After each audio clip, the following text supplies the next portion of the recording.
Cancer patients will now be receiving even better treatment. Head of the pathology department at the Queen Elizabeth Hospital, Dr. Vincent Jason, says this will be done through therapeutic drug monitoring. And he was speaking to CBC at the pathology lab open day. It means that you're seeing the drug level and the response of the drug with the patient. So you're almost like, as you give the chemotherapy, you're watching the results and you're having an objective assessment of what you're doing, because you're looking at levels and measurements. You're not assuming that I think this patient is doing well on this drug level. No, you're seeing the drug level per time, and you're also seeing the clinical state of this patient. So it tells you, let's move on, or let's slow down, or let's do this, and it's quite critical. Dr. Jason says this form of treatment will make it easier for doctors to monitor the patient, especially in preparation for surgery. The drug levels need to be measured so that there will not be overdose, or those that are not sufficient to treat the patient. So when you do the surgery and they start the chemotherapy, you just want that setting to be so easy and perfect, and so they can have the results as soon as they can. A 47-year-old man was sentenced to prison after being arrested for loitering on the premises of a primary school and the theft of money. Adrian Llewellyn Jones of Pilgrim Road, Christchurch, appeared in court yesterday where he pleaded guilty to those charges. He was found loitering on the premises of a Christchurch school on the 10th of October, and the theft of money charge arose from an incident on November the 6th. Jones was sentenced to 9 months in prison on the charge of theft and 6 months on the charge of loitering. Well, JetBlue has begun selling its new flights between Barbados and Fort Lauderdale. The service will be launched on April 28th next year. The route was first announced at the recent Caribbean Tourism Organization State of the Industry event being held in Curacao. JetBlue has been serving Barbados since 2009, originally launching with flights from New York's JFK Airport. The carrier recently announced the addition of its Mint service on its New York-Barbados flights. Chief Executive Officer of the National Cultural Foundation, Cranston Brown, believes Barbados's young musicians will benefit significantly from the second annual Classical Pops Festival, and that event is slated for the Apes Hill Club in St. James on December 11th and 12th. He says exposure to such a world stage can only help them to be more innovative and creative. Mr. Brown made the remarks at the launch of that festival. It's going to be bigger, better this year.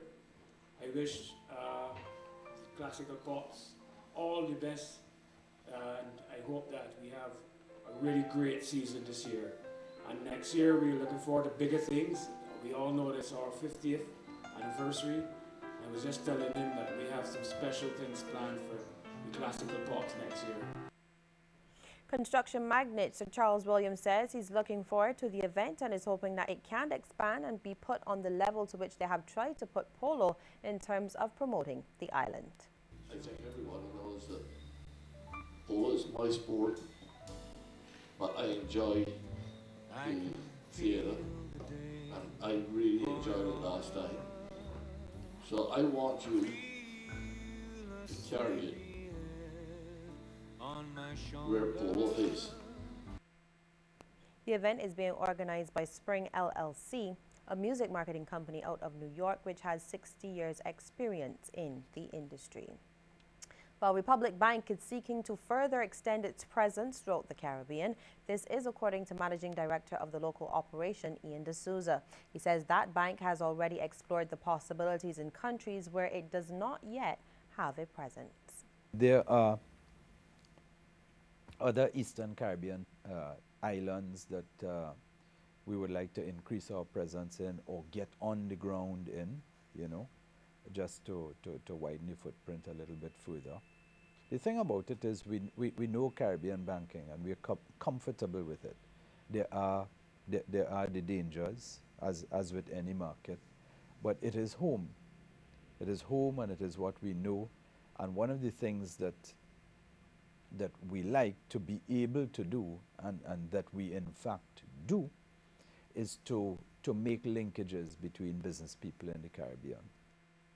The first performance of Charlie and the Chocolate Factory by the Ursuline Convent School will be for the community. Producer and director of Charlie and the Chocolate Factory and theater arts teacher Rashida Harding says the production is a means of giving back under the theme of Charity Night. She says children's homes under the Ministry of Education and elderly homes will be able to experience the talent of 80 students on November the 27th, and that this is the opportunity for the students to understand necessary values.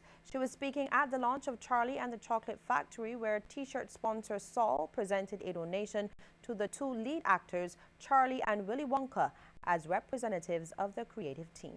We learn how parents kind of allow children to do what they want, or how parents kind of tell their kids, you know, all we need is ourselves and love.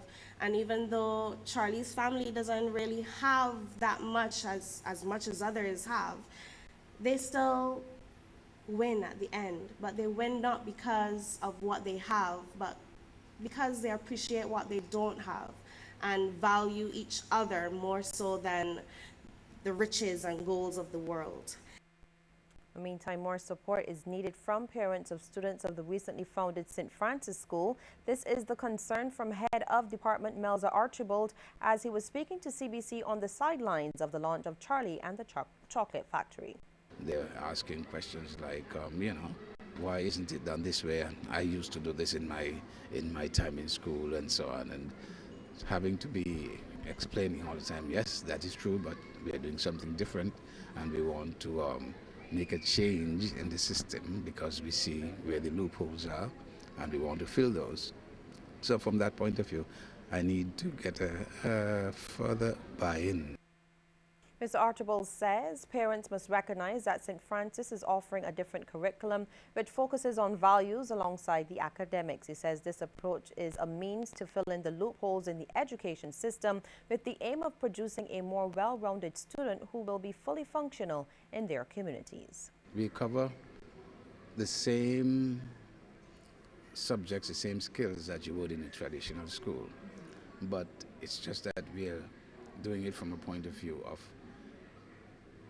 projects which will relate to life as it is, so that if you're learning your English, it's not just a question of learning some grammar or learning how to paraphrase or how to parse or to analyze. It is with a view to using it in your society. And we'll have regional and international stories right after the break. FAS